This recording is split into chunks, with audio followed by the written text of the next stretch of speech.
네, 구원에 이르는 지혜 제10장 신행일지 7번째 질문들 살펴보도록 하겠습니다. 질문은 모두 10가지로 이루어져 있습니다. 질문을 먼저 읽어보도록 하겠습니다. 1번, 세상에는 믿음 따로 행동 따로인 크리스천들이 많습니다. 왜 그럴까요? 2번, 예수님은 행함을 매우 강조하십니다. 행하지 않는 믿음은 죽은 믿음입니다. 죽은 믿음은 우리를 구원할 수 없습니다. 구원은 오직 은혜로 얻는 것입니다. 신행일치와 행위구원론은 어떻게 구별하여야 하나요? 3번, 이 땅에서의 구원은 크게 칭의와 성화로 이루어져 있습니다. 행위구원론은 칭의와 관련된 논쟁인가요? 성화와 관련된 논쟁인가요? 4번, 칭의는 공로가 아닌 은혜에 의해 이루어집니다. 자, 공로는 무엇이고 은혜는 무엇인가요? 5번, 신행일치는 칭의와 관련된 것인가요? 성화와 관련된 것인가요? 6번, 영적 어린아이는 의의 말씀을 경험하지 못한 자라고 합니다. 이들이 의의 말씀을 경험하지 못한 이유는 무엇인가요? 7번, 장성한 자는 당연히 의의 말씀을 경험한 자일 것입니다. 장성한 자들이 의의 말씀을 경험한 이유는 무엇인가요? 8번, 생각이 바뀌었다면 당연히 행동하게 되어 있습니다.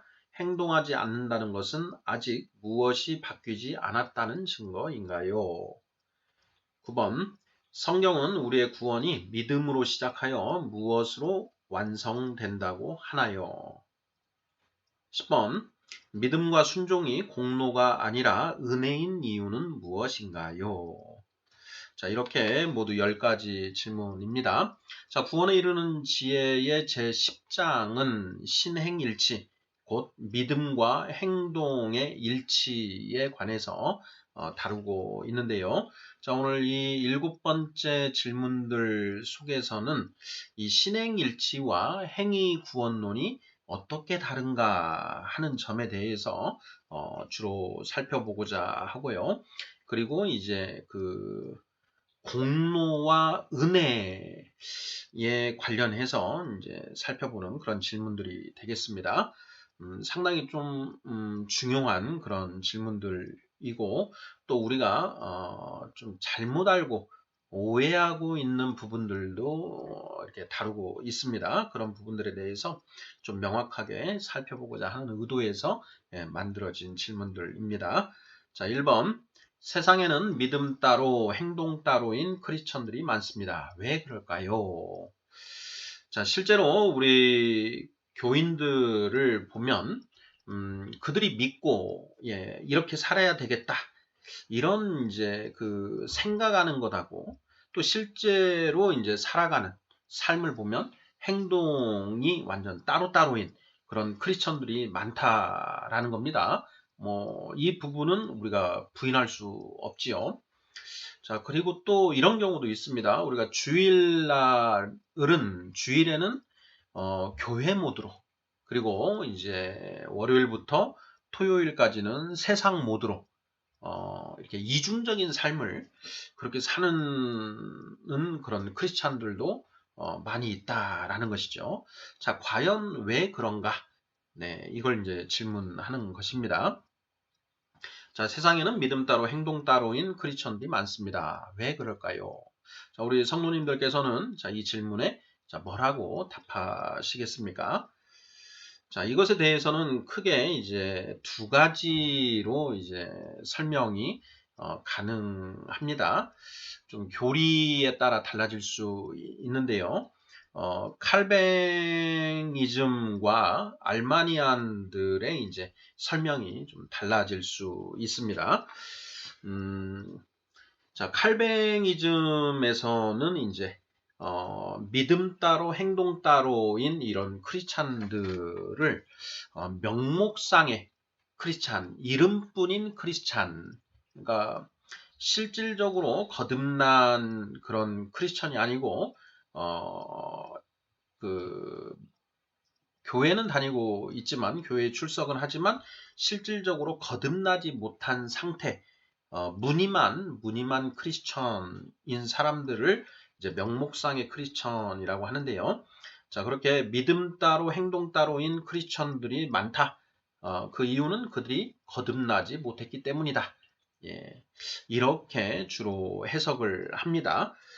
자, 또 다른 입장, 이제 알마니안들의 입장은 이제 대체로 이렇게 정리를 해보면 그들이 거듭났지만 아직 영적 어린아이 상태로 아직 의의 말씀을 경험하지 못하였기 때문이다. 라고 이제 설명하는 그런 입장으로 이렇게 나눠 볼 수 있습니다.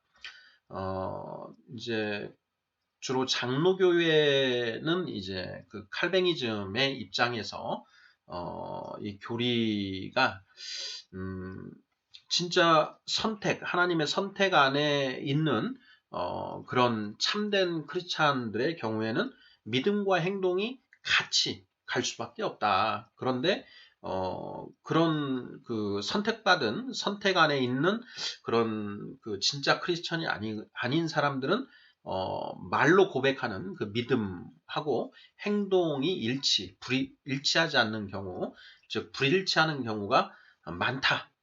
예, 그 이유는 그들이 거듭나지 못한 그런 명목상의 크리스천에 불과하기 때문이다. 이렇게 이제 많이 해석을 하는 것 같습니다. 그래서 그 장로교회에서는 당신은 정말 거듭났습니까? 해서 이제 이 거듭남에 대해서 자꾸 이제 점검을 하는 그런 설교들이 많은 것 같고요.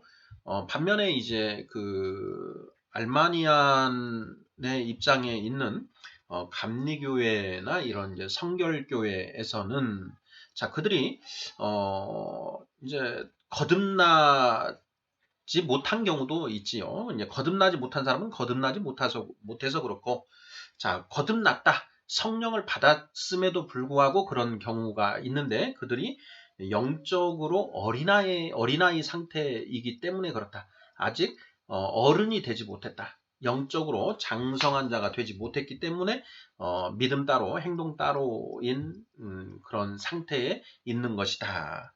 이렇게 이제 해석을 하게 됩니다. 이것은 이제 교리를 어떻게 성경의 이 말씀들을 어떻게 체계화하느냐에 따라서 이제 드러나는 그 차이점입니다. 우리 성도님들께서 이제 그 각자의 그 묵상에 따라서 또는 이제 그 출석하시는 그 교회의 어떤 그 교파적인 그런 입장에 따라서 이런 부분들을 정확하게 좀 이해를 하고 그러면서 본인의 묵상은 어떻게 보는 게 맞는 것인지 이런 부분들을 이제 점검하시면 좋을 것 같습니다.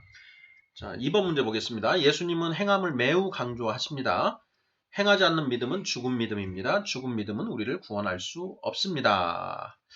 자, 구원은 오직 은혜로 얻는 것입니다. 신행일치와 행위구원론은 어떻게 구별하여야 하나요? 이런 질문인데요.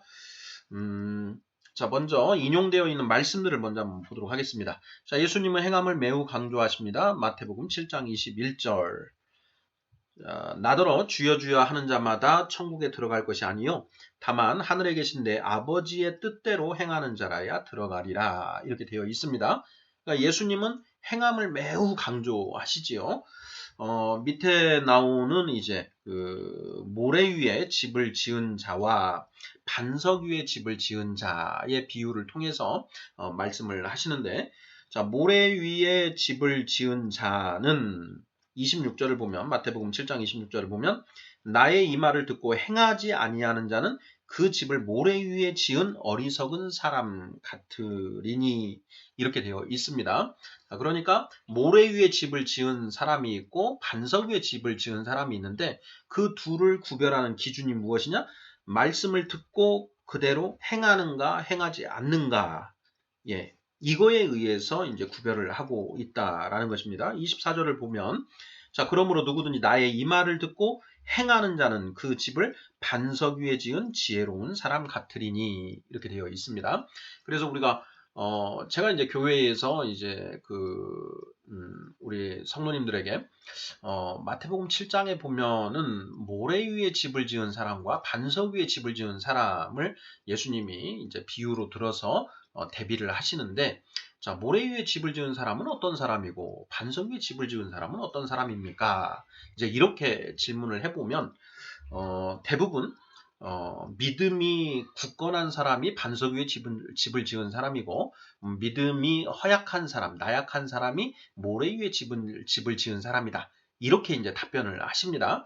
자, 그런데 방금 우리가 살펴봤듯이 이 구별의 기준은 말씀을 듣고 행하는가, 행하지 않는가에 따른 이제 그 구분이죠. 그런데 그 답변이 꼭 틀린 건 아닙니다.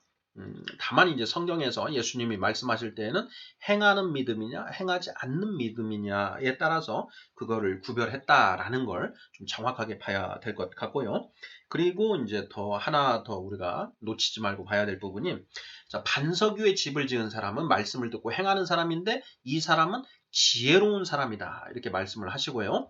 자, 모래 위에 집을 지은 사람은 말씀을 듣고 행하지 않는 사람인데 어리석은 사람이다. 라고 이렇게 말씀을 하고 계십니다.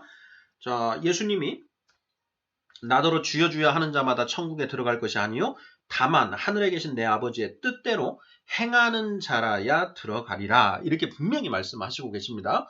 그러니까 말씀을 듣고 행하는 자들이 천국에 들어가는 것이고, 말씀을 듣고 행하지 않는 자들, 그러니까 말씀을 듣고 고개는 끄덕끄덕하되 행하지 않는 자들은 천국에 들어가지 못한다. 이렇게 말씀을 하시는데요. 자, 말씀을 듣고 행하는 자는 지혜로운 자고 행하지 않는 자는 어리석은 자라, 이렇게 이야기를 하고 있습니다. 자, 지혜로운 자가 장성한 자, 어리석은 자는 어린아이. 이렇게 이제 성경은 이야기하고 있다라는 것이죠. 자, 그런데 여기에서 끝나는 게 아니고요. 자, 행하지 않는 믿음은 죽은 믿음이다. 이렇게 이제 야고보서를 보면 이렇습니다. 야고보서 2장 26절. 자, 영혼 없는 몸이 죽은 것 같이 행함이 없는 믿음은 죽은 것이니라. 바로 이 야고보서는 예수님의 그 동생인 야고보가 이제 그 쓴 서신서, 쓴 글로 이제 다들 이해를 하고 있는데요. 이 야고보가 이렇게 그 선포하고 있는 겁니다. 자, 영혼 없는 몸이 죽은 것 같이 행함이 없는 믿음은 죽은 것이다. 행함이 없는 믿음은 죽은 믿음이다. 이렇게 선포를 하고 있고요. 또 이 죽은 믿음은 우리를 구원할 수 없다라고 선포하고 있습니다. 야고보서 2장 14절입니다. 내 형제들아, 만일 사람이 믿음이 있노라 하고 행함이 없으면 무슨 유익이 있으리요? 그 믿음이 능히 자기를 구원하겠느냐? 구원 못한다라는 얘기죠. 그래서 행함이 없는 죽은 믿음은 우리를 구원할 수 없다. 자, 구원은 오직 은혜로 얻어지는 것이죠. 예, 여기에 대해서는 우리 개혁교회 쪽에서는 전부 다 여기에 동의를 하지요. 자, 오직 은혜에 의한 것이다. 구원은. 자, 신행일치와 행위구원론은 어떻게 구별하여야 하나요? 자, 정작 이 문제에서 물어보고 싶은 것은 신행일치와 행위구원론을 어떻게 구별하여야 하는가 하는 이 질문인데요. 자, 이 질문이 굉장히 중요합니다. 우리 한국교회에서 행위구원론, 자, 구원은 우리가 은혜로 이루어지는 것이지, 나의 어떤 행위에 의해서 이루어지는 것이 아니다. 이건 맞는 얘기입니다. 자, 로마서에서 사도 바울 선생이 엄청나게 강조하고 있는 내용이 바로 이 부분인데, 자, 이 행위 구원이 아니다라는 걸 이렇게 강조를 하다 보니까, 자, 우리가 이 말씀대로 살아야 된다. 말씀대로 살지 않으면 구원받을 수 없다라고 이야기를 하면 마치 이 행위 구원론을 이야기하는 듯한 그런 오해를 받게 된다라는 것이죠. 자, 그래서 자, 이 신행일치의 문제와 행위 구원론을 명확하게 구별할 필요가 있다라는 것입니다. 그래서 이번 문제에서 신행일치와 행위 구원론이 어떻게 구별하여야 하는가? 신행일치와 구원론을 어떻게 구별하여야 하나요? 하고 질문을 이렇게 한 것입니다. 자, 저는 이렇게 답을 해보았습니다. 자, 신행일치는 믿음과 행동이 일치해야 한다는 의미이다. 자, 행위구원론은 율법을 지키는 행위로 구원을 받는다라는 그런 주장이다. 자, 그래서 행위 구원론은 구원의 이제 방법론에 관한 것이고, 신행일치는 구원받은 사람의 삶에 관한 것이다. 그래서 이 행위구원론과 신행일치는 완전히 논의의 평면을 달리하는, 논의의 장을 달리하는 그런 개념이다. 라고 이렇게 이제 저는 정리를 해봤습니다.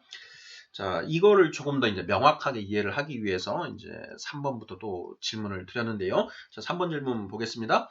자, 이 땅에서의 구원은 크게 칭의와 성화로 이루어져 있습니다. 자, 행위 구원은 칭의와 관련된 논쟁인가요? 성화와 관련된 논쟁인가요? 이렇게 질문을 드렸습니다. 자, 행위구원론은 칭의와 관련된 논쟁인가? 성화와 관련된 논쟁인가? 자, 이 땅에서 우리가 육신을 입고 살아가는 이 땅에서의 우리의 구원의 그 서정은 크게 칭의와 성화로 이루어져 있습니다. 자, 칭의가 먼저 이루어지는 거고요. 자, 칭의가 되면 그 보증으로 성령을 받게 된다라고 했습니다. 그리고 이 성령을 받음과 동시에 성화가 시작되는 것이죠. 칭의 끝, 성화 시작 이렇게 되는 것입니다. 그래서 자, 우리의 이 땅에서의 구원은 칭의와 성화로 이루어져 있는데, 자, 이 행위 구원론이라고 하는 이 논쟁은, 주장은 이 칭의와 관련된 논쟁인가, 성화와 관련된 논쟁인가, 이것에 대한 질문입니다. 자, 어느 게 맞을까요? 칭의와 관련된 논쟁인가요? 성화와 관련된 논쟁인가요? 자, 이것을 알기 위해서는 우리가 이제 로마서 이제 3장을 이제 통해서 이 답을 찾을 수가 있는데요.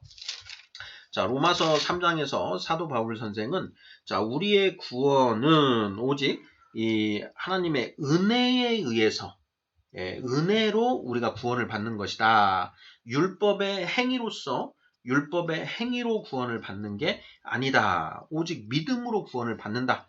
이 이제 그 내용을 굉장히 이제 강조를 하고 있습니다. 그래서 이 로마서 3장은 이신칭의에 대해서 믿음에 의해서 의롭다함을 받는다. 라고 하는 그 이신칭의를 강조하는 그런 장이다라고 얘기를 하는데요. 바로 이 믿음에 의해서 구원을 받는다. 이거다고 이 믿음에 의해서 구원받는 것에 반대되는 개념이 바로 행위에 의해서 구원을 받는다라는 것입니다. 자, 이 행위 구원론은 이제 구약 시대에 율법 시대에 살고 있는 이제 유대인들로부터 비롯된 이제 그 내용이라고 볼 수가 있습니다. 자, 우리가 구원을 받는 것이 믿음으로냐 아니면 율법의 행위로냐 이 이야기를 자, 로마서 3장 28절입니다. 그러므로 사람이 의롭다 하심을 얻는 것은 율법의 행위에 있지 않고 믿음으로 되는 줄 우리가 인정하노라. 이렇게 되어 있습니다. 바로 이 28절이 칭의가 율법의 행위 구원론이 아니고 행위에 의해서 칭의를 받는 것이 아니고 믿음으로 칭의를 받는 것이다. 이신칭의를 선포하고 있는 이제 그 구절이지요. 여기에 의롭다 하심이 바로 칭의입니다. 칭의. 그래서 행위 구원론은 바로 이 칭의와 관련된 논쟁이다. 칭의와 관련된 논쟁. 이걸 우리가 명확하게 해야 된다라는 것이죠. 자, 4번 문제 보겠습니다. 칭의는 공로가 아닌 은혜에 의해 이루어집니다. 공로는 무엇이고 은혜는 무엇인가요? 자, 우리의 구원은 전부가 다 하나님의 은혜로 하나님의 우리를 불쌍히 여기셔서 구원의 은혜를 베풀어 주셨고 그 구원의 은혜로 우리가 그 구원을 받는 것이지 우리의 공로로 받는 게 아니다. 이런 얘기를 숱하게 하고 있습니다. 자, 그럼 여기에서 은혜는 무엇이고 공로는 무엇입니까? 이걸 좀 우리가 명확하게 공로가 도대체 무엇인가? 이걸 이제 따져봐야 된다라는 것이죠. 자, 저는 이렇게 답을 해봤습니다. 자, 공로는 율법을 지키는 행위로서 율법을 잘 지켰기 때문에 구원받는다고 할 때에 그 말하는 공로, 그때 공로라는 개념을 쓰는 것이고요. 자, 은혜는 율법을 지키는 행위가 아닌 오직 하나님이 우리를 불쌍히 여기셔서 베풀어 주신 은혜에 의하여 구원을 받는다라고 할 때 우리가 말하는 그 은혜라는 것입니다.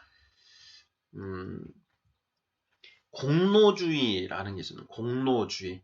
자, 우리가 구원받는 게 내가 잘해서 내가 이 하나님의 말씀을 잘 지켰기 때문에 내가 구원을 받는 것이다. 예. 그래서 내가 구원을 받은 것은 내가 잘했기 때문이다라고 하는 것이 바로 이 공로주의이고요. 그것이 아니다. 네가 뭘 어떻게 했든 간에 너가 구원을 받는 것은 전적인 하나님의 은혜에 의해서 이루어지는 것이다. 자, 이것이 바로 이제 은혜주의의 은혜인 것이죠. 자, 칭의는 공로가 아닌 은혜에 의해 이루어진다고 합니다. 자, 공로는 무엇이고 은혜는 무엇인가요? 질문을 자, 공로주의는 무엇이고 은혜주의는 무엇인가요? 이렇게 해서 조금 그 변형을 해도 좀 의미가 좀 더 명확해질 것 같습니다. 자, 결론은 우리의 구원은 하나님의 은혜에 의해서 이루어지는 것이지 우리의 어떤 공로에 의해서 주어지는 것이 아니다라는 것. 예, 이렇게 이걸 정확하게 하고 가면 될 것 같고요. 다음 5번 질문입니다. 자, 신행일치는 칭의와 관련된 것인가요? 성화와 관련된 것인가요? 이렇게 질문을 드렸습니다. 지금 이제 3번 문제에서는 행위 구원론은 칭의와 관련된 것인가요? 성화와 관련된 것인가요? 이런 질문을 드렸고요. 지금 5번에서는 신행일치는 칭의와 관련된 것인가요? 성화와 관련된 것인가요? 이렇게 질문을 드렸습니다.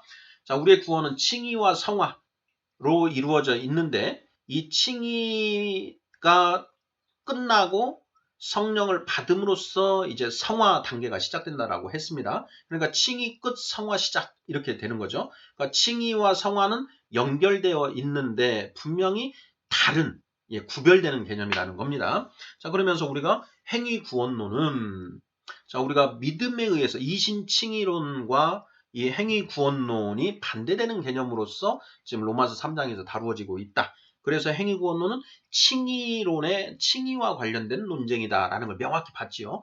자, 그러면 이 신행일치는 칭의와 관련된 것인가, 성화와 관련된 것인가? 이걸 이제 또 따져봐야 된다라는 것이죠.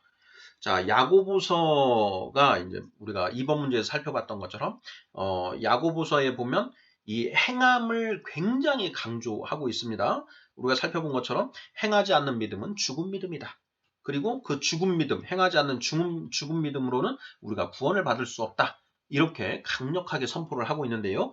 자, 이 야고보서에서 말하는 이 행함은 칭의와 관련된 논쟁인가? 칭의와 관련된 주장인가? 아니면 이 성화와 관련된 주장인가? 이걸 우리가 명확하게 구별을 해야 됩니다. 자, 무엇과 관련되는 건가요? 네, 성화죠. 성화. 자, 이 신행일치, 믿음과 행위가 일치하는 신행일치의 문제는 칭의와 관련된 논쟁이 아니고 성화 과정, 그러니까 성령 받은 성도들에게 하는 이야기라는 겁니다. 자, 야고보서를 보면 야고보서는 믿는 자들에게 쓴 그 서신서입니다. 자, 야고보서 한번 1장을 한번 볼까요? 야고보서 자, 1장 1절입니다. 하나님과 주 예수 그리스도의 종 야고보는 흩어져 있는 12지파에게 문안하노라. 2절 내 형제들아 너희가 여러 가지 시험을 당하거든 온전히 기쁘게 여기라. 이는 너희 믿음의 시련이 인내를 만들어내는 줄 너희가 알미라. 이렇게 이야기를 하고 있습니다. 자, 여기에 형제들이라는 것은 성령을 받아서 거듭난 사람들, 그 성도들을 우리가 형제들이라고 하지 않습니까? 그래서 이 야고보서는 순수하게 이미 거듭난 사람들, 칭의를 받고 성령을 받은 성도들에게 쓴 이 편지라는 것이죠. 그래서 이 야고보서는 이미 칭의가 끝난 성도들에게 하는 그 말씀이다. 선포된 말씀이다. 그래서 야고보서는 성화와 관련되는 그 말씀이라는 게 분명히 드러난다라는 것이죠. 이것을 명확하게 이해해야 됩니다. 우리가 이제 그 최초의 종교 개혁자, 선구자라고 할 수 있는 루터 선생이 이 야고보서가 로마서 자, 행위 구원론을 극력 이렇게 이제 그 부인하고 있는 그 로마서의 어떤 그 내용과 이 행위를 강조하고 있는 이 야고보서가 서로 충돌하는 것으로 이제 오해를 해서 이 야고보서를 이제 그 지푸라기 서신서다. 지푸라기는 나중에 이제 불에 태웠을 때 다 타버리지 않습니까? 고린도전서에 보면 그 너희의 그것이 고린도전서 3장이죠. 네, 고린도전서 3장을 보면 각자 그 터 위에 그 세우는데 그것이 어, 불에 타면 그런 얘기를 합니다. 그래서 불에 타지 않는 그런 걸 이야기를 하는데 잠깐만요. 바로 이제 그 내용에서 우리가 알 수 있는 것처럼 그런 의미에서 이제 루터 선생이 이 야고보서를 지푸라기 서신서다. 이거는 이제 나중에 그 불에 태운다라고 했을 때 이거는 그 불에 타버릴 그런 것이다. 이런 식으로 이제 해서 지푸라기 서신서다라고 얘기를 했다라는 겁니다. 고린도전서 3장입니다. 12절. 만일 누구든지 금이나 은이나 보석이나 나무나 풀이나 짚으로 이 터 위에 세우면, 터는 이제 예수 그리스도이시고요. 자, 그 터 위에 세우면 각 사람의 공적이 나타날 터인데 그날이 공적을 밝히리니 이는 불로 나타내고 그 불이 각 사람의 공적이 어떠한 것을 시험할 것임이라. 그러면서 14절, 만일 누구든지 그 위에 세운 공적이 그대로 있으면 상을 받고, 15절, 누구든지 그 공적이 불타면 해를 받으리니, 이렇게 되어 있습니다.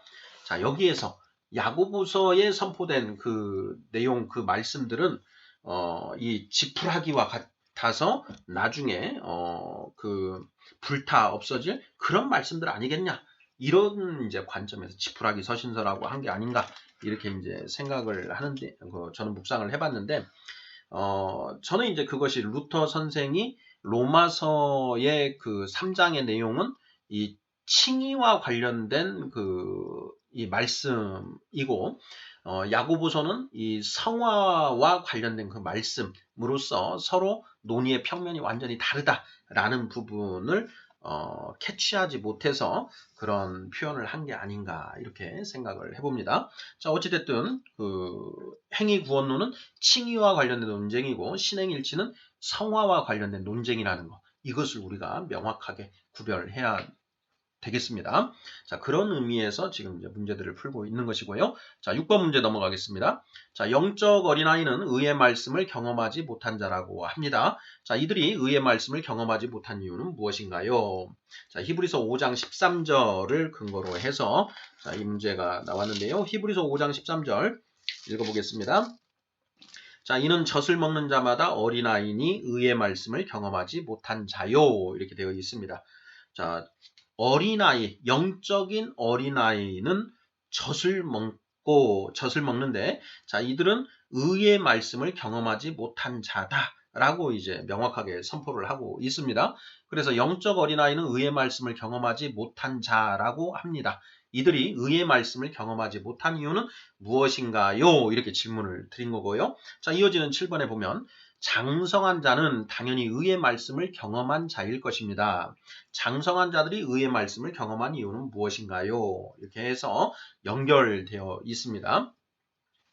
자, 영적인 어린아이 거듭나면 칭의를 받고 의롭다 하심을 받고 그 칭의가 이루어지면 성령을 그 보증으로 우리에게 주시죠. 그러면 이제 그때 이제 우리가 거듭나는 겁니다.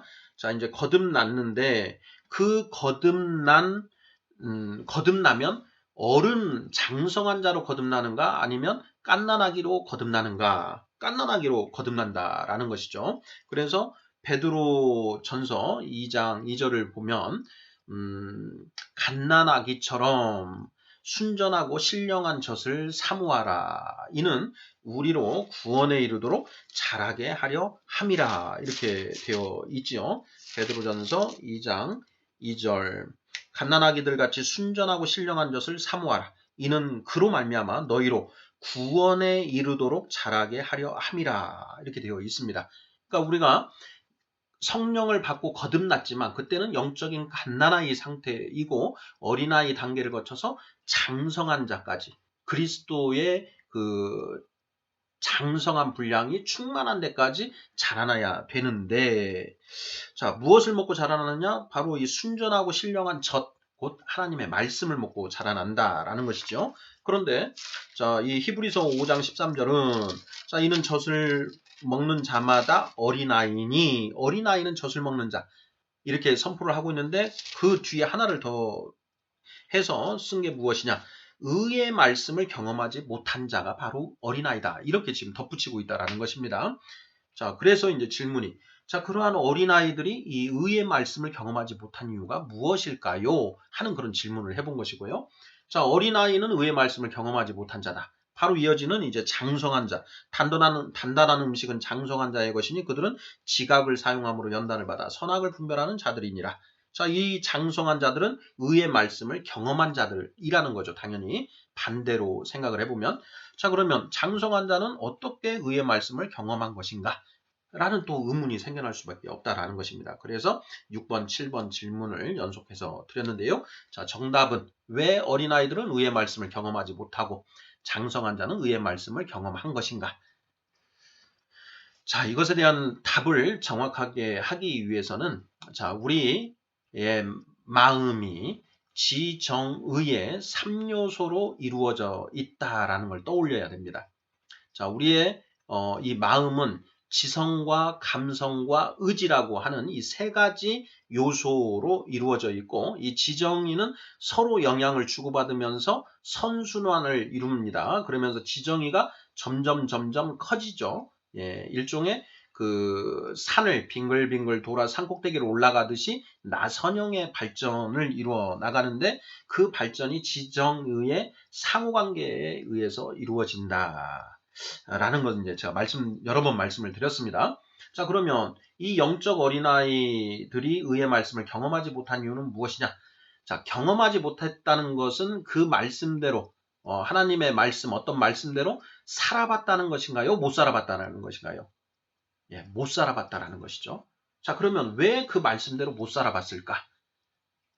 지정의 중에 무엇이 없기 때문에 못 살아봤을까? 일단 직접적으로는 의지적인 결단. 내가 예를 들어서 자, 누군가 너의 한쪽 뺨을 때리면 다른 쪽 뺨을 돌려대라.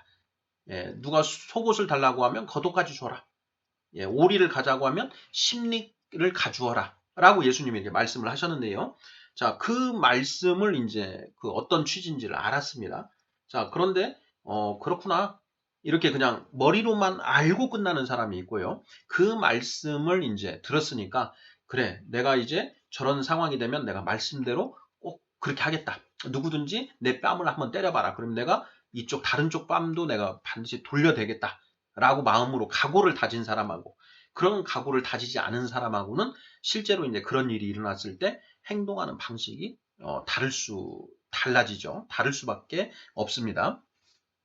요컨대 어린아이들이 의의 말씀을 경험하지 못한 이유는 그 말씀대로 살겠다라고 하는 의지적인 결단을 하지 않았기 때문이다 라는 것입니다. 장성한 자들은 그 자신이 깨달은 그 말씀대로 내가 살겠다, 내가 살아야겠다, 어떤 일이 있어도 그렇게 산다라고 하는 의지적 결단을 하고 그러한 상황 속에서 그렇게 살아냈다라는 것이죠. 자, 그걸 살아보니 오, 정말 하나님의 말씀이 정말이었구나. 이렇게 사니까 나에게 이런 평안이 주어지고 훨씬 더 좋은 결과가 나오는구나라는 것을 알게 된다라는 것이죠. 살아봐야만 그게 가능한 것입니다. 자, 그러면 이 장성한 자들은 의지적 결단을 통해서 그걸 경험해봤다, 살아봤다라는 것이죠. 그래서 어린아이와 장성한 자의 차이점이 뭐냐? 자, 말씀대로 살아보겠다는 의지적 결단에 따른 실천이 있었는가 없었는가에 따라 차이가 난다라는 것입니다. 자, 다음 질문 또 계속 이어지는데요. 8번. 생각이 바뀌었다면 당연히 행동하게 되어 있습니다. 자, 행동하지 않는다는 것은 아직 무엇이 바뀌지 않았다는 증거인가요? 문제 자체에 답이 나와 있죠. 자, 생각이 바뀌면 행동하게 되어 있습니다. 자, 우리가 회개하다 메타노이아라는 이제 그 헬라어로 메타노이아라고 하는데, 메타는 change, 노이아는 mind. 그래서 생각이 바뀌는 것. 이것이 바로 회개입니다. 자, 생각이 바뀌면 당연히 그 바뀐 생각대로 살 수밖에 없습니다. 그런데 어떤 사람이 그렇게 살지 않는다라는 것은 무엇이냐? 생각이 바뀌지 않았다라는 것입니다. 자, 기존에 내가 가지고 있는 그 생각이 있고, 자, 성경을 통해서 어떤 말씀을 이제 받았습니다. 그런데, 자, 받았으면 기존의 이 생각은 버리고, 이제 이 말씀으로 이제 완전히 내가 이 말씀이 내 머릿속에 이제 내 마음속에 차 있어야 되는데, 자, 생각이 바뀌지 않았다라는 것은 그 두 개를 그냥 그대로 가지고 있다라는 거죠. 가지고 있으면서 그 주도권을 어떤 게 가지고 있느냐? 기존의 나의 생각이 주도권을 쥐고 있다라는 겁니다. 그러니까 생각이 바뀐 게 아니죠.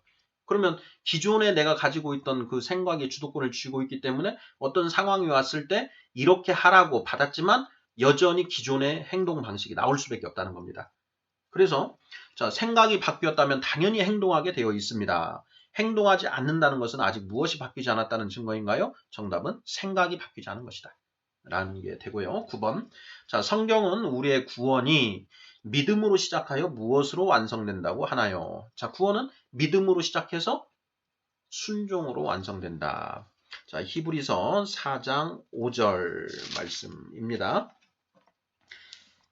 자, 히브리서 4장 6절. 자, 읽어보겠습니다. 그러면 거기에 들어갈 자들이 남아있거니와 복음 전함을 먼저 받은 자들은 순종하지 아니함으로 말미암아 들어가지 못하였느니라. 자, 여기에 거기에 들어갈 자, 거기는 자, 구원을 말합니다. 구원을. 자, 내 안식에 5절 보면 또 다시 거기에 그들이 내 안식에 들어오지 못하리라 하였으니 그러면 거기에 들어갈 자들이 남아 있거니와 이렇게 되어 있습니다. 그러니까 안식에 들어간다. 안식을 우리가 할 수 있는 곳이 바로 천국이지 않습니까? 그러니까 천국에 들어가지 못한다. 근데 왜 그들이 못 들어가느냐? 자, 복음 전함을 먼저 받은 자들은 순종하지 아니함으로 말미암아 들어가지 못하였다. 이렇게 선포를 하고 있다는 것이죠. 그러니까 우리의 구원은 믿음으로 예수님이 그리스도라는 것을 우리가 믿는 것으로 그 우리의 신앙이 시작이 되어서 순종으로 완성된다라는 겁니다. 순종을 해야만 구원 거기 안식에 들어갈 수 있다. 이렇게 성경이 선포를 하고 있다라는 것이죠. 자, 그래서 우리의 구원은 믿음으로 시작하여 순종으로 완성된다. 이렇게 되겠고요. 10번 마지막 질문입니다. 자, 믿음과 순종이 공로가 아니라 은혜인 이유는 무엇인가요? 자, 믿는 것. 내가 믿는 것입니다. 순종. 내가 순종하는 것이죠. 자, 그런데 이 믿는 것과 이 순종이 나의 공로가 아니고 은혜다라고 성경은 선포를 하고 있습니다. 자, 우리가 믿음으로 이신칭이 이렇게 되어 있는데 그 믿음으로 우리가 의롭다 하심을 받게 되는데 그 믿는 것은 내가 하는 것인데 그것이 내 공로가 아니라 하나님의 은혜로 선포되고 있다라는 것이죠. 디도서 3장 5절 읽어보겠습니다. 우리를 구원하시되 우리가 행한 바 의로운 행위로 말미암지 아니하고 오직 그의 긍휼하심을 따라 중생의 씻음과 성령의 새롭게 하심으로 하셨나니. 자, 이 디도서 3장 5절 말씀이 우리의 이 땅에서의 구원이 거듭남, 칭의와 성화로 이루어져 있다라는 걸 선포하고 있습니다. 자, 우리를 구원하시되 구원은 중생의 씻음, 이게 바로 칭의죠. 성령의 새롭게 하심, 성함입니다. 그러니까 이 구원이 우리의 구원은 칭의와 성화로 이루어진다. 자, 그런데 그것이 모두 다 뭐냐? 우리가 행한 바 의로운 행위로 말미암지 아니하고 우리가 행한 바 의로운 행위, 이게 바로 공로입니다.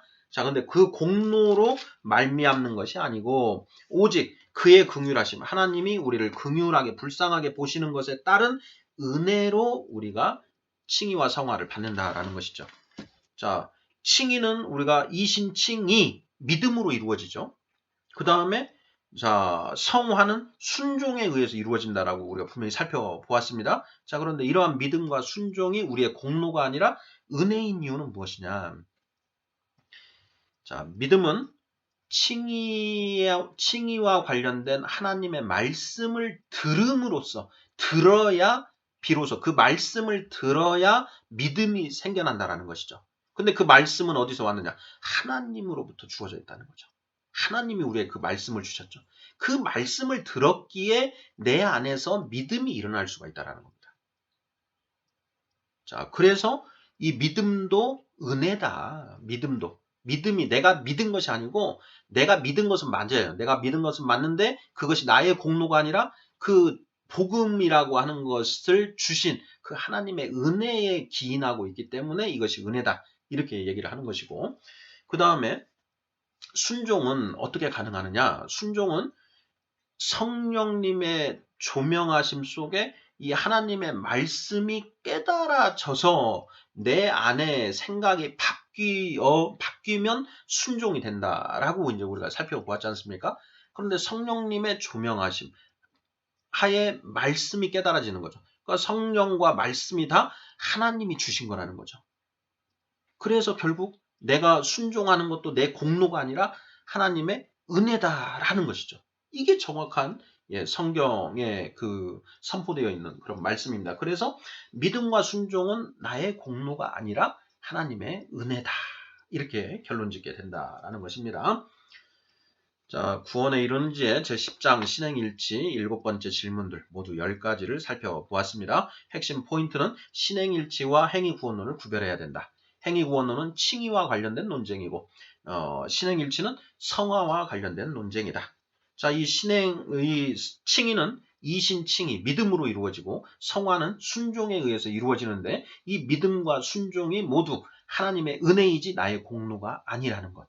이것을 우리가 명확하게 이해하고자 하는데 이 질문들의 의의가 있겠습니다.